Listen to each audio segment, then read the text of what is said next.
what's this? Is this Julia's van? That looks like a table for cooking in the van. Right on. Hey everyone, it's Julia. Welcome to my channel. I'm so excited to talk with you today. All my lovely, beautiful, wonderful subscribers and viewers, thank you so much. I'm so glad you're here. I have a few things to show you I'm pretty excited about.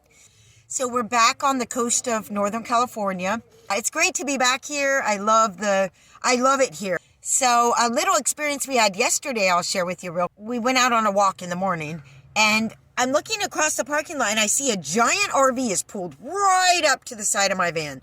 Like from where I am, I can't tell, if they're getting out doing something to my van or it's like someone's right up on my van. I have to go check it out. So Bambi and I go running back over to the van and I go, hey, to the guy. I was like, how come you park so close to my vehicle? And he comes out and I was like, sir, you're parked like he pulled right up to the side door, just enough for the door to open. But his big windows are looking down into my van. So if we were there, we wouldn't be able to enjoy any privacy or anything. And I was like, man, you're parked really close to my van. And he's like, well, that shouldn't be a problem. This is a parking spot. It's not even as close as it would be if there was a car parked right next to you. And I did make sure your side door could open. And I was like, yeah, but you're right up against, there's an entire parking lot here, But the whole time he wouldn't hear me. He wouldn't understand that it was totally inappropriate to park right up on someone's vehicle like that. I was like, I'm a single woman in a van and you're like some guy in a giant RV with your windows now looking right into my van, right next to my van. And he just wouldn't get it. He was like, well, I don't know what womanly issues you have or what men did to you. I was like, men didn't do anything to me. They did. But that's not what this is about. It's like, just hear me. I'm uncomfortable with you parked right next to me. It wasn't like I was really afraid of him, but he just wasn't getting the message of how inappropriate that was. And he was like, yeah, I actually am a member here and I stay here all the time. Because I go, well, you as a nomad should understand. And he's like, I'm not a nomad. I basically stay here all the time. It's like, oh, yes, of course you do. It's like, and I said to him, I don't mean that you have to travel. I just mean you're in a vehicle. You should understand, But he was clear to say he was not a nomad and that he was basically living in this parking lot. So I'm really excited right now because right now, after many days of rain, and it'll surely come again, because that's where we are, is in a temperate rainforest, redwood rainforest. It is a sunny day, so I'm currently charging my new power station. There is my power station. So what I got was, and again, this is from Bob Wells of Cheap RV Living, and we're going to be doing a review. This is a 500 watt Jackery charger, and right now it's at 76%. It's charging at 43 watts, 100 watts, just to see it charging there from the sun, I mean, the system is not new, but it was given to me. And there are a few little marks on it and stuff. And I don't know if that's making it less charging or not, but it seems to be working great. It did have a lot of desert dust on it when I got it and had to clean it up. But honestly, just having this little system it's all self-contained with this little handle, it's really nice. It's not like a big ugly battery with a bunch of wires in my van. I love it. It has the outlet here for charging on the van while driving. It has the USB and 3 of them. And then it has the AC with the plug-in. And one of the great things about it is now I can run my vacuum. Oh, it also has a light right here. Having solar is like the best thing that's happened to me in a long time. I just couldn't believe when this technology came out that you could actually have power in your vehicle and you just put out this folding panel and it would pick up from the sun. I'm still just amazed at this technology, and now I have one myself. And again, just 100 watts. We haven't tried the sewing machine with it yet, which is next. This is my vacuum. It's dirty. That I can run on it now, and I was running it through a little inverter on my van, but it was like, I didn't know if it was ruining my battery. I didn't want it to, make my battery go dead. And it wasn't very powerful. But in the little battery, it's more powerful. And so it's actually working. I don't know how much that station cost, but I'm guessing a 500 watt would cost something like $450, and maybe the solar panel another $150. So that was a huge, huge gift. So here is my new kitchen setup. I have a table. For those of you that didn't know, I just was cooking on the ground with my stove, and I kept having to be on the ground with my knees down on the ground, getting dirty all the time. And then I'd have to get back up and get something over here. Well, now I have this beautiful table, and what it is this turquoise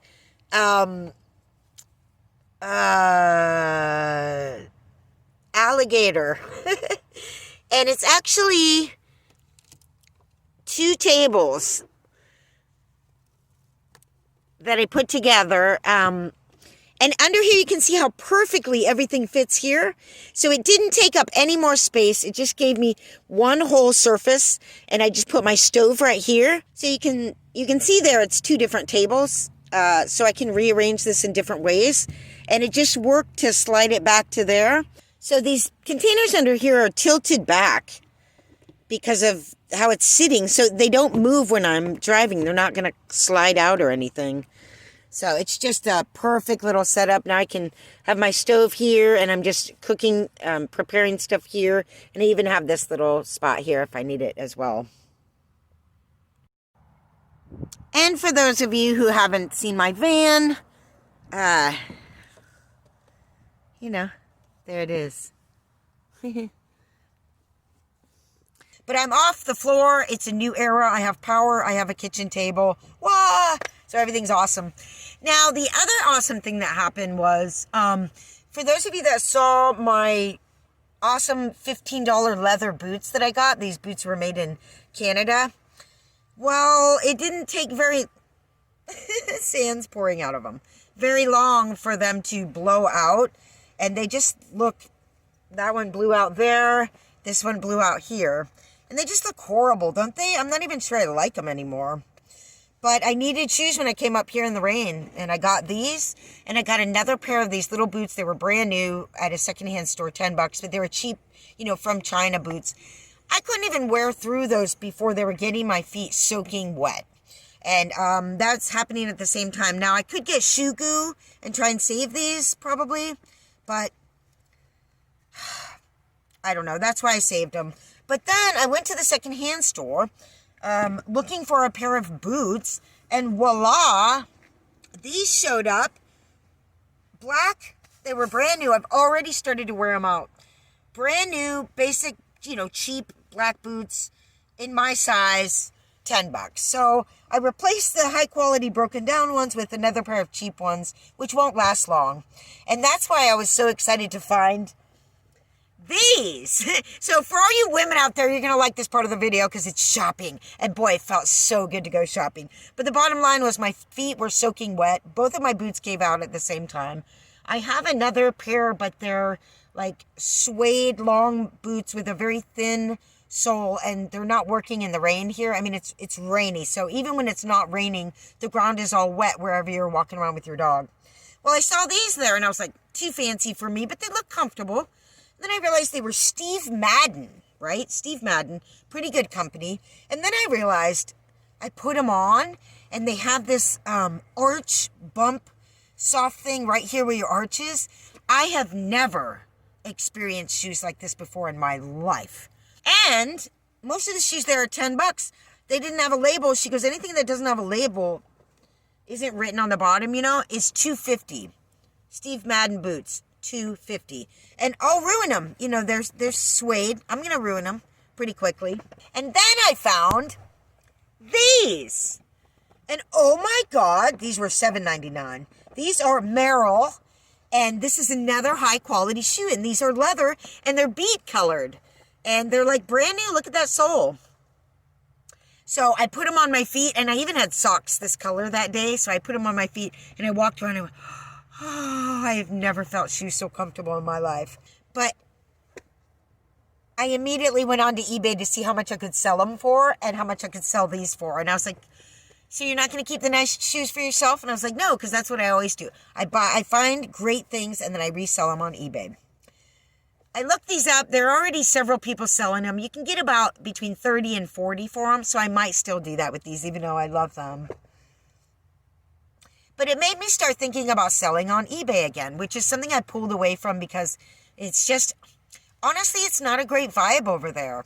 I don't know how else to describe it. It's totally different than Etsy.com, which is like super positive, you know, for the most part. But the thing is, I have multiple things in the van that I actually have in the van for selling on eBay. And then I go into these secondhand stores and I find things like this that I know I can sell for 3 times as much as I bought them for. And so as long as I'm not sewing, this is another outlet I can do to make money. But then it's the same thing as with sewing. I need to find somewhere to store the things in the van, and I need to wait for them to sell. And the more items that you have and the more items you're selling, the more it really is possible to make a living with eBay. If you're just selling a few things here and there, it's just a couple bucks coming in here and there. So it really is a matter of the amount. So that means storing it in the van. It also means for clothing, like keeping it on a hanger until I can wash it and iron it and photograph it not wrinkled, or sometimes I'll photograph it if it's not wrinkled and then wash it, and then I can put it away and store it. But until then, I need to get photographs of it. So, you know, it is a lot of work to sell on eBay, but that's something I need to re-hook up my eBay deal and go for that and sell some stuff there. Oh, another thing is I kept checking my oil and I felt like I wasn't reading it right. So I brought it into a place. I was like, can you guys just check the level? Because I think I put too much oil in. They're like, no, you're 2 quarts low. So I was driving around with 2 quarts low oil. So, you know, I sometimes forget because I stay still for a long time that when I actually travel that I need to get in the habit of checking that again, which I did along the trip. But all this while that I was coming back, there was 2 quarts missing in my oil, so that's not good for the van. And it also is like smoking like a lot more. I don't know if it's smoking, but we're in this wet climate, so when I start it up, there's more smoke than there usually is, which freaks me out a little bit. And then I have a rattling up front that's going on, and I'm pretty sure it is something, but last night I was driving and I realized my driftwood, all this driftwood that I've collected and I have sitting at the front of the van, maybe that's what's rattling. So I'm going to move the driftwood and then see, is it rattling? Okay, so we need to bring the van in for a checkup. So that's our general update for today. I hope y'all are doing well out there. So thanks for coming by. Hope you enjoyed it. Have a great day, everyone. Bye. Just cooking on my new table. Just cooking on my new table in the van. I'm just cooking on my new table. Oh, sure makes it so easy to cook some eggs on my table in the van. In the van.